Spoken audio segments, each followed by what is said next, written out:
Demokrasi memang menjamin kebebasan, namun kebebasan yang menghargai hak orang lain. Jangan ada yang merasa paling benar sendiri dan yang lain dipersalahkan. Jangan ada yang merasa paling agamis sendiri. Jangan ada yang merasa paling Pancasilais sendiri. Semua yang merasa paling benar dan memaksakan kehendak, itu hal yang biasanya tidak benar.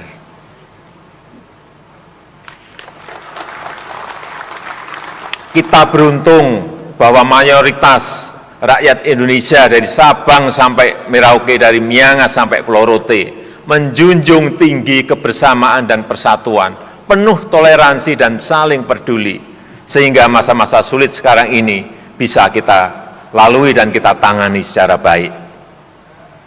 Kita beruntung dan berterima kasih atas dukungan dan kerja cepat dari pimpinan dan anggota lembaga-lembaga negara yang melakukan langkah-langkah extraordinary dalam mendukung penanganan krisis dan membajak momentum krisis untuk menjalankan strategi-strategi besar bangsa. MPR dengan cepat membuat payung program baru MPR Peduli COVID-19, serta terus melakukan sosialisasi dan aktualisasi Pancasila serta pengkajian sistem ketatanegaraan dan konstitusi kita. Dengan sangat cepat, sangat responsif, DPR langsung membahas dan kemudian menyetujui dan mengesahkan Perpu nomor 1 tahun 2020 menjadi undang-undang untuk memberikan payung hukum dalam mengatasi krisis kesehatan dan perekonomian. Perpu nomor 2 tahun 2020 menjadi undang-undang untuk melandasi penundaan pemungutan suara pemilihan kepala daerah. Agenda-agenda legislasi yang lain juga tetap berjalan efektif, antara lain pembahasan RUU Pertambangan Mineral dan Batubara, dan RUU Kebijakan Keuangan Negara dan Stabilitas Sistem Keuangan untuk penanganan pandemi COVID-19. Respon cepat juga dilakukan oleh DPD terhadap permasalahan mendesak yang dihadapi oleh daerah, mulai dari pemberdayaan ekonomi rakyat melalui BUMDes, peningkatan daya saing daerah, dan dukungan penerapan protokol kesehatan dengan menyiapkan 9 RUU usul inisiatif DPD dan beberapa agenda lain sesuai bidang tugas DPD. Saudara-saudara sebangsa dan setanah air, di tengah berbagai kesulitan teknis selama pandemi, BPK secara cepat dan cermat telah memeriksa dan menyampaikan 1.180 laporan hasil pemeriksaan 2019, memberikan 36.000 rekomendasi kepada pemerintah, dan memerintahkan penyetoran ke kas negara senilai 1,39 triliun rupiah. Tugas internal yang berat tersebut tidak mengganggu agenda BPK untuk melanjutkan perannya sebagai pemeriksa eksternal pada badan-badan internasional, serta keanggotaannya pada Independent Audit Advisory Committee di bawah PBB. Demikian pula halnya dengan Mahkamah Agung yang menjamin kecepatan pelayanan persidangan di era pandemi.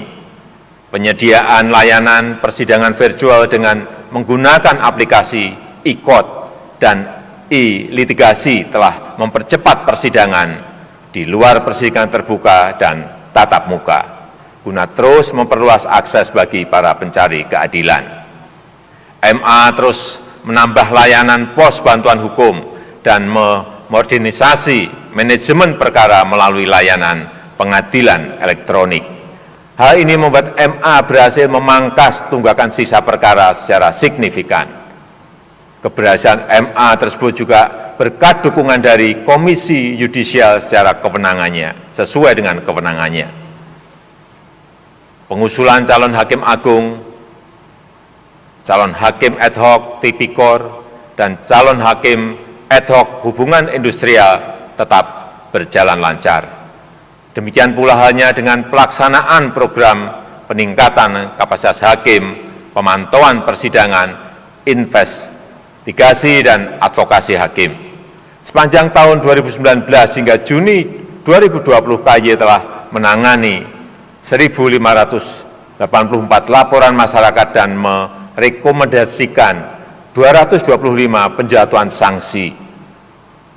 Kecepatan dan kecermatan Mahkamah Konstitusi juga sangat patut kita apresiasi. MK juga terus memperbaiki tata kelola dan meningkatkan pemanfaatan layanan elektronik guna melayani masyarakat dalam mencari keadilan. MK telah berhasil mempercepat jangka waktu penyelesaian perkara pengujian undang-undang dari waktu penyelesaian 101 hari kerja per perkara di 2017 menjadi rata-rata 59 hari kerja per perkara. Sepanjang tahun 2019 hingga awal 2020, MK telah menyelesaikan 122 perkara pengujian undang-undang.